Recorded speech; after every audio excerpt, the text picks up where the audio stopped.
Prepare అవుతాం, మళ్ళీ group 2 prepare అవ్వడానికి కష్టం అవుతుంది అని అంటే వాళ్ళు చెప్పిన సమస్యలో కొంత విషయం ఉన్నది కాబట్టి మా బట్టి విక్రమార్క గారు ఎంబడే public service commission chairman Mahender Reddy గారితో మాట్లాడి ఈ విధంగా విద్యార్థులు లేవనెత్తుతున్నారు, ఇందులో కొంత విషయం ఉన్నది, మీరు ఆలోచన చేయండి అంటే తక్షణం పబ్లిక్ సర్వీస్ కమిషన్ కూడా గ్రూప్ 2 పరీక్షల్ని గ్రూప్ 3 పరీక్షలతో పాటు నవంబర్ అండ్ డిసెంబర్లో నిర్వహించడానికి ముందుకు వచ్చింది.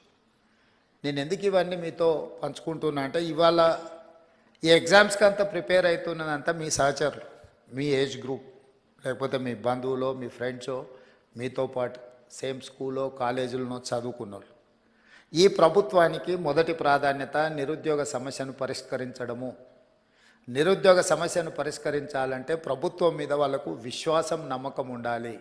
ఎస్, ఈ ప్రభుత్వం పరీక్షలు సరైన సమయంలో నిర్వహిస్తుంది, సమర్థవంతంగా నిర్వహిస్తుంది, సమర్థులైన వాళ్ళను ఎంపిక చేస్తుంది, సామాజిక న్యాయాన్ని పాటిస్తుంది, SC ST OBC reservations and women reservations అన్నిటినీ పకడ్బందీగా అమలు చేస్తుంది. ఎవరు ఎలాంటి ఆలోచనలు కానీ అపనమ్మకాలతో ఉండాల్సిన అవసరం లేదు అనేది ఆ భావన రావడానికే ఈరోజు పబ్లిక్ సర్వీస్ కమిషన్లో సివిల్స్ మీరు ఎగ్జామ్స్ రాసిన వాళ్ళు ఎవరు కూడా ఎగ్జామ్స్ నిర్వహించిన సంస్థ మీద ఎవరు ఆరోపణలు చేయలే.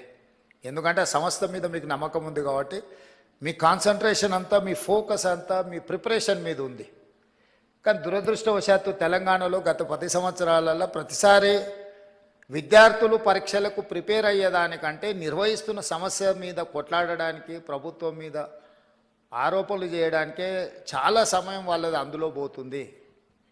అందుకే నా సూచన, మనం నిర్వహణ చేసేటప్పుడు చాలా బాధ్యతాయుతంగా వ్యవహరించాలని మా మంత్రివర్గ సహచరులతో చర్చించి ఒక పకడ్బందీ ప్రణాళికతోని ఈరోజు తెలంగాణ రాష్ట్రంలో గ్రూప్ 1 కావచ్చు, లేకపోతే పారామెడికల్ కావచ్చు, పోలీస్ కావచ్చు, గ్రూప్ 2 కావచ్చు, గ్రూప్ 3 కావచ్చు, డిఎస్సి కావచ్చు, టెట్ కావచ్చు, ఏ పరీక్షలైనా ఖచ్చితంగా సరైన సమయంలో సరైన విధంగా సమర్థవంతంగా నిర్వహించాలని ఒక నిర్ణయం తీసుకుంది. దాంతో ఒక 30 లక్షల మంది నిరుద్యోగ యువకులకు ఒక నమ్మకం, విశ్వాసం వస్తుంది. ఒకవేళ పరీక్షలో ఉద్యోగం రాకపోతే ప్రైవేట్ సెక్టర్లో వాళ్ళ భవిష్యత్తును ఎత్తుక్కునే అవకాశం ఉంటుంది. నిర్వహించకపోవడం వల్ల, ఆలస్యం చేయడం వల్ల ఈ పరీక్షలు రాయాలన్న ఆలోచనతో లైఫ్లో అత్యంత విలువైన కాలాన్ని వాళ్ళు కోల్పోతున్నారు.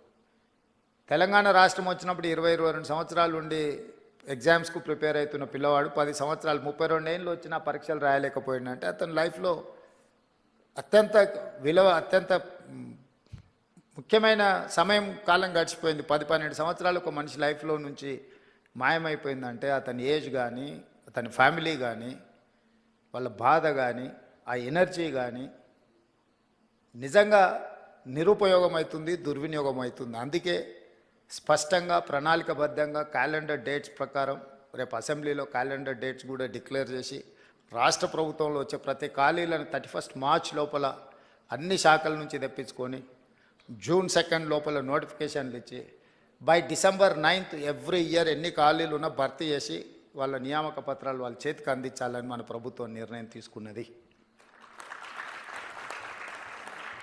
ఈరోజు మిమ్మల్ని ఇక్కడికి పిలిచి మేమందరం కంప్లీట్ మంత్రివర్గం, మామూలుగా మా బలరాం నాయక్, సింగరేణి అధికారులను బట్టి విక్రమార్క గారు చెప్పి వాళ్ళ ఆఫీస్లో కూడా మిమ్మల్ని పిలిచి చెక్లు ఇచ్చి పంపించి ఉండొచ్చు. కానీ మెకానికల్గా మేము ఆ జాబ్ చేయదలుచుకోలే. This is personal attachment. We wanted to encourage our students, we wanted to encourage our kids. Why? Because we have depended on youth. So మిమ్మల్ని అందరినీ ప్రత్యక్షంగా ఇక్కడికి పిలిపించి మిమ్మల్ని కలిసి మేమిచ్చే ఈ టోకెన్ మీ అవసరాలను పూర్తిగా తీరుస్తుందని నేను చెప్పను. కాకపోతే మీకు ఒక నమ్మకం కలుగుతుంది, ఎస్ తెలంగాణ ప్రభుత్వం మాతో ఉంది, మమ్మల్ని గుర్తించింది.